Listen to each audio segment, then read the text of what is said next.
En mai 1942, au cœur du désert libyen, une poignée d'hommes s'apprête à écrire l'une des pages les plus héroïques de la France libre. C'est l'histoire de la bataille de Bir Hakeim, un nom qui résonnera pour toujours comme un symbole de résistance et de sacrifice. Nous sommes à l'aube de l'opération Thésée. Le général Erwin Rommel, le fameux renard du désert, lance son Afrika Korps dans une offensive massive pour s'emparer de Tobrouk, un port stratégique crucial. Pour contourner les défenses britanniques, il doit traverser le désert du Sud. Mais sur sa route se dresse un obstacle inattendu. Bir Hakeim. Ce n'est pas une forteresse, juste un ancien fortin ottoman en ruine.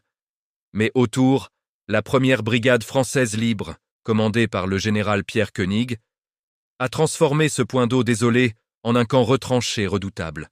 Ils sont environ 3700 hommes, des légionnaires, des marsouins, des fusiliers marins, des spahis, des artilleurs et même des volontaires du Pacifique.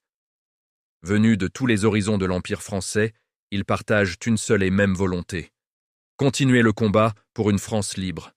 Leur mission, confiée par les Britanniques, semble simple: tenir coûte que coûte pour ralentir l'avancée de Rommel et permettre à la 8e armée de se réorganiser. Personne ne s'attend à ce qu'ils tiennent plus de 48 heures face à la puissance de l'Axe. Le 26 mai, l'alerte est donnée. Les premières reconnaissances allemandes et italiennes apparaissent à l'horizon. Le lendemain, la division blindée italienne Ariete lance le premier assaut majeur. Imaginez la scène, des dizaines de chars fonçant à travers le désert, soulevant d'immenses nuages de poussière. Face à eux, les canons de 75 mm des Français crachent le feu. La précision des artilleurs est redoutable. Des chars italiens explosent, d'autres s'immobilisent, en flammes. L'assaut est repoussé. Les Français libres viennent de remporter leur premier succès. Mais ce n'est que le début. Rommel, furieux de ce contretemps, décide de s'occuper personnellement de ce qu'il appelle ce point d'appui empoisonné. Pendant les jours qui suivent, Bir Hakeim devient le théâtre d'un siège implacable. L'artillerie allemande pilonne les positions françaises jour et nuit. Les obus pleuvent, transformant le paysage en un enfer de cratères et de métal tordu. Les Stukas, les bombardiers en piqué allemands, ajoutent leur terreur venue du ciel. Leurs sirènes stridentes, la trompette de Jéricho, précèdent des plongées vertigineuses et des explosions dévastatrices. Les hommes se terrent dans leurs trous d'hommes. Des abris individuels creusés à même le sol rocailleux, priant pour que la prochaine bombe ne soit pas pour eux. Les conditions de vie sont épouvantables. La chaleur est écrasante le jour, le froid glacial la nuit. La poussière s'infiltre partout, dans les armes, la nourriture, les poumons. Mais le pire, c'est la soif. Les réserves d'eau s'épuisent dangereusement.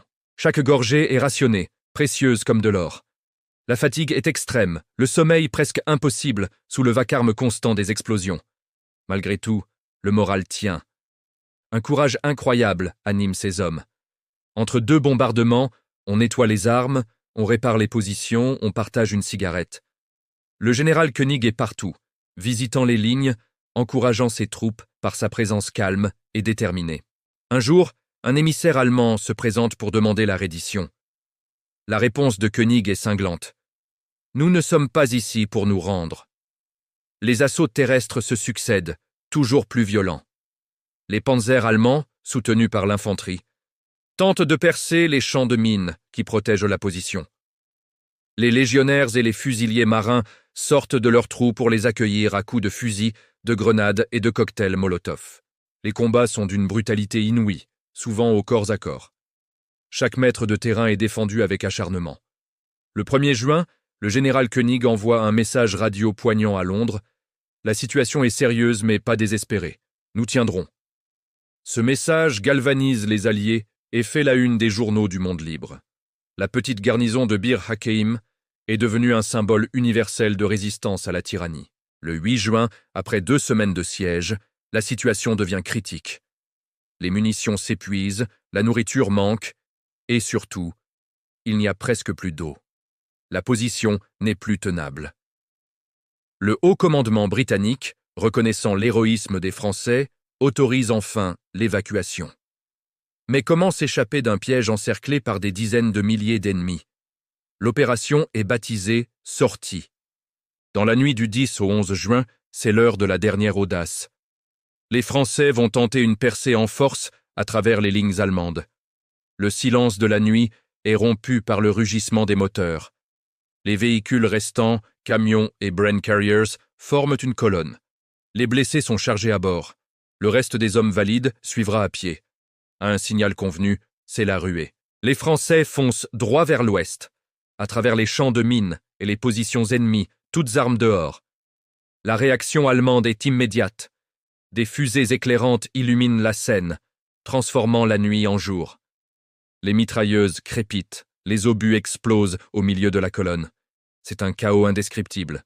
Des véhicules sautent sur des mines, des hommes tombent, mais la colonne ne s'arrête pas. Guidée par des officiers d'une bravoure folle, comme la commandante Susan Travers, seule femme de la Légion étrangère, elle continue sa course désespérée vers la liberté.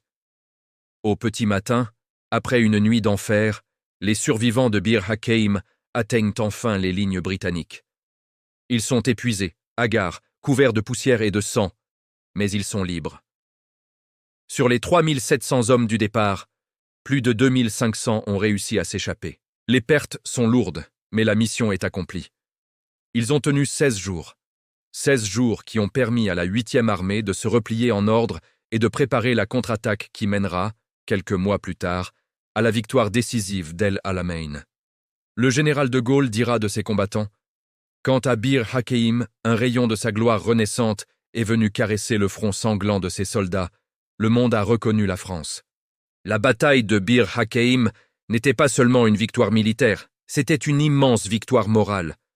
Elle a prouvé au monde entier que la France n'avait pas abdiqué, que l'esprit de résistance brûlait toujours. Aujourd'hui, souvenons-nous de ces hommes, de leur courage, de leur sacrifice et de cette soif de liberté qui les a poussés à accomplir l'impossible au milieu des sables de Libye. Ils ont redonné son honneur à une nation et leur histoire mérite de ne jamais être oubliée. Merci d'avoir regardé cette vidéo. Si ce pan de notre histoire vous a touché, n'hésitez pas à laisser un commentaire, à vous abonner et à partager pour que la mémoire de ces héros perdure. À bientôt.